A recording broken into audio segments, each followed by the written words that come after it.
Ұлық болса ұлтымен уырттасын, олай жасай алмаса ұлыққасын. Ол рас референдум өткізбекке өкімет жатыр екен бұрып басын. Бір әулеттің ыңғайына өзгертілген баптарды байыппенен сұрыптасын.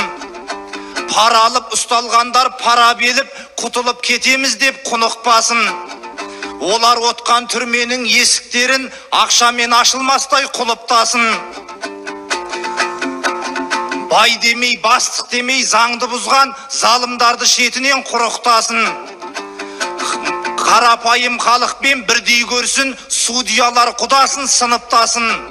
Түрметек отыратын жер емес қой, тауықтың ұрлағандар жұмыртқасын.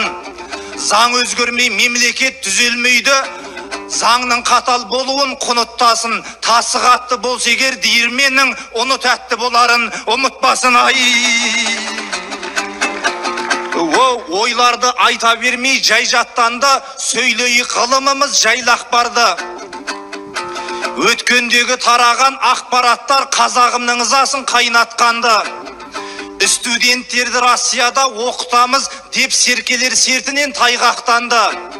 Бірақта президенттің жақын күнде қадамымен қазағым аймақтанды. 9 мамырда Мәскеу емес Түркияның төріне тойғаттанды. Келешекке келісім жасаңдар деп жас министрлерді сайлап барды.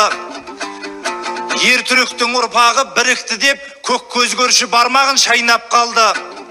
Қай елдің техникасы тегеурінді, айқас боп жатқан жерде айғақталды.